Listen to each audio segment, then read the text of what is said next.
सुप्रभात आप सभी को। आज हम लोग क्लास 10th के टॉपिक एसिड बेस और सॉल्ट के बारे में डिस्कस कर रहे थे। इसका डिस्कशन हम लोगों ने बात की थी कि प्रॉपर्टीज़ ऑफ एसिड। ठीक है, अगर प्रॉपर्टीज़ ऑफ एसिड की प्रॉपर्टी की अगर हम बात करें तो अगर हम फिजिकल प्रॉपर्टी की बात करते हैं, ठीक है, तो वहाँ पे हमें एक चीज़ ध्यान देना चाहिए कि फिजिकल प्रॉपर्टी स्टार्ट ही होती है पीएच से। पीएच जो है आपका कंसंट्रेशन ऑफ हाइड्रोजन आयन होता है। ठीक है, अब वहाँ पे अगर हम पीएच की फिर से बात करें, पीएच तो ऐसे सारे सब्सटेंस जिनका पीएच 7 से कम हो, और ऐसे सारे सब्सटेंस जिनका पीएच 7 से कम होता है उसको हम एसिड कहते हैं, और जिनका पीएच 7 से ज़्यादा होता है उसे हम बेस कहते हैं। उसके बाद अगर हम बात करें तो जिनका pH 7 होता है उसे हम न्यूट्रल कहते हैं। ये फेनोमेना जो है 298 केल्विन पे होती है, 298 केल्विन पे। ठीक है, आपको ध्यान देना पड़ेगा इस बात पे कि temperature play a very vital role in this. Temperature का बहुत ही बड़ा योगदान है इसमें pH के घटने। जैसे ही टेम्परेचर बढ़ता है वैसे ही pH या कंसंट्रेशन हाइड्रोजन आयन की बढ़ती है और pH की वैल्यू घट जाती है, और ये वेरी करता है 0 to 14। और इसे सोरेनसन नाम के एक साइंटिस्ट ने इसके बारे में सबसे पहले बताया था। उसके बाद अगर हम बात करें कि एसिड जिसका ऐसे सारे सब्सटेंस जिनका pH लेस देन 7 हो, ये कोरोसिव होते हैं। एसिड एक वर्ड है एसिडस जिससे आया है, जिसका मतलब सोर इन टेस्ट होता है। मतलब ऐसी सारी चीजें जो खट्टी हो उन्हें हम एसिड कहते हैं। ठीक है, फिर हम बात करें ये अच्छे इलेक्ट्रोलाइट हैं। ये रेड लिटमस को ब्लू लिटमस को रेड लिटमस में कन्वर्ट कर देते हैं। मेथिल ऑरेंज को रेड कलर में कन्वर्ट कर देते हैं। फिनोप्थिलीन में कोई कलर नहीं आता है, फिनोप्थिलीन में कोई चेंज नहीं आता है। ठीक है, ये सारी कुछ प्रॉपर्टीज हैं इसके। ये हाईली कोरोसिव हैं, ये अच्छे इलेक्ट्रोलाइट हैं। और फिर अगर केमिकल प्रॉपर्टी की बात करें तो बेसिकली क्लास 10th के बोर्ड में हमारे पास 4 केमिकल प्रॉपर्टीज है। Reaction of metal with acid, reaction of metal with acid, whenever the reactive metals react with acid it form salt and hydrogen gas. ध्यान रखना है आपको, और इसके क्वेश्चंस हम लोगों ने पिछले लेक्चर्स में देख चुके हैं। हाँ, कुछ ऐसे भी मेटल्स हैं जिनका रिएक्शन एसिड से नहीं होता है क्योंकि वो हाइड्रोजन से कम रिएक्टिव होते हैं। जैसे कॉपर ले लें, मरकरी ले लें, सिल्वर ले लें, गोल्ड ले लें, प्लैटिनम ले लें, ये सभी का रिएक्शन अगर इससे रिएक्शन पूछता है copper, mercury, silver, gold, platinum, तो they do not react with acid, no reaction, because they are less reactive than hydrogen. बहुत इंपॉर्टेंट है, इसको आपको ध्यान रखना है।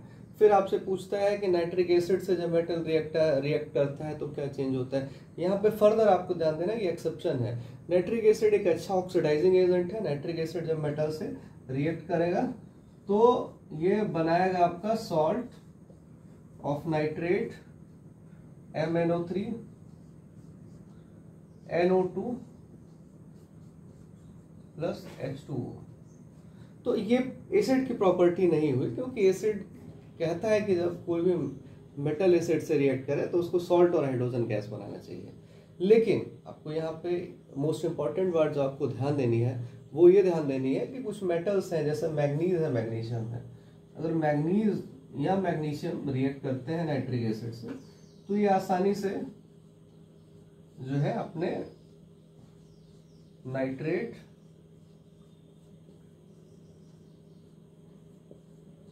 और प्लस हाइड्रोजन गैस बाहर निकालते हैं, जो कि मेटल की एसिड्स की प्रॉपर्टी शो करते हैं। सेकेंड लेक्चर में हमने देखा, प्रीवियस लेक्चर में, कि जब एसिड बेस से रिएक्ट करता है तो वो सॉल्ट और वाटर बनाता है। जब एसिड बेस से रिएक्ट करता है तो वो सॉल्ट और वाटर बनाता है। ध्यान रखना है आपको ये सारी चीजें। फिर फर्दर अगर हम बात करें इसके बाद वाले लेक्चर, अब आज के लेक्चर में बात करें तो हम बात करेंगे कि metallic oxide, reaction of acid with metallic oxide, reaction of acid with metallic oxide. अब आपको ध्यान देना है मेटेलिक, आज के मॉडर्न एरा की अगर हम बात करें तो हम मेटेलिक ऑक्साइड को भी बेस कहते हैं। जनरली मेटल के ऑक्साइड का नेचर बेसिक होता है, इसलिए उसे हम बेस कहते हैं। आपको पूर्णतः यहाँ पे ध्यान देना पड़ेगा। तो जैसे मेटेलिक ऑक्साइड में कैल्शियम की ऑक्साइड, मैग्नीशियम की ऑक्साइड, फिर आपको क्या कहते हैं सोडियम ऑक्साइड, फिर और अगर हम बात करें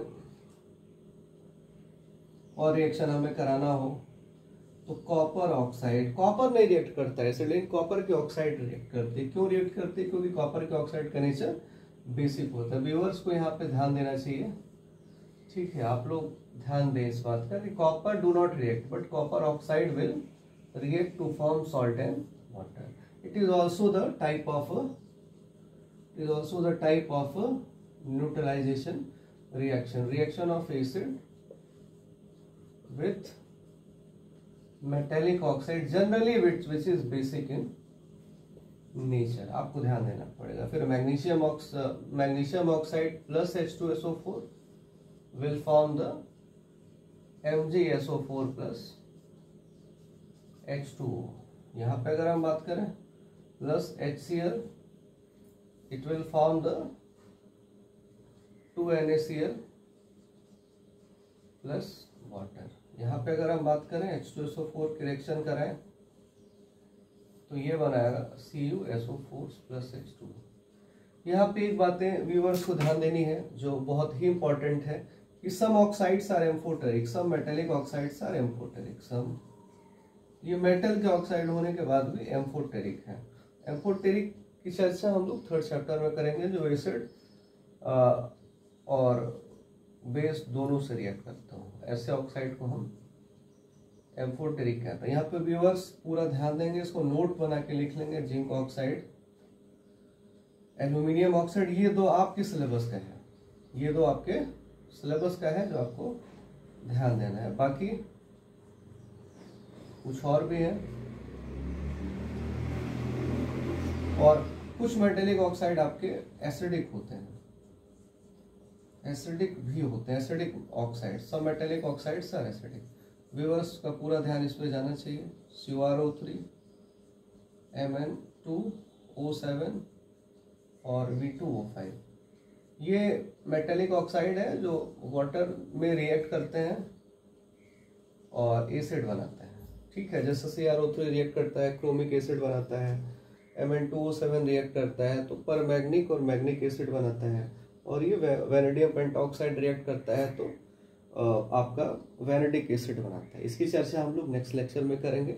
एसिडिक और बेसिक ऑक्साइड कैसे पता चलता है? जब किसी भी ऑक्साइड को हम वाटर में ऐड करें, वो एसिड बनाए तो वो एसिडिक ऑक्साइड होता है, और किसी भी एसिड को हम ऐड करें वो बेस बनाए तो वो बेसिक ऑक्साइड होता है।